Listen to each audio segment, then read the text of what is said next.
অপেক্ষা করব একটা সুষ্ঠু নির্বাচনের জন্যে, যেটা আমি মনে করি কিছুদিনের মধ্যেই হবে, এবং আমি নবীগঞ্জ বাহুবলে আমি আবার ফিরে যাব, যেখানে আমার পৈতৃক বাড়ি, আমাদের সিলেটে হবিগঞ্জ 1 আসনে। সেখানে আমি নির্বাচন করার জন্যে প্রস্তুতি নিব। কোন দল থেকে করবেন বা কার সাথে সংযুক্ত হবেন, কোথায় যোগ দিবেন?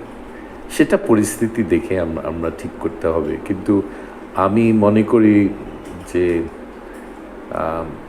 জনগণ যেদিকে যায় সেই দিকে আমার মনে হয় থাকাটা এটা শ্রেয়। তো এলাকার লোকের জন্য কাজ করা, দেশের জন্য কাজ করার জন্যেই তো আমি একটা ভালো চাকরি ছেড়ে চলে আসছি। তো সেই সুযোগ যেখানে পাই আমি সেই সুযোগটা নেব। আপনার ব্যক্তিগত পছন্দ? ব্যক্তিগত এই মুহূর্তে আমি এটা কখনো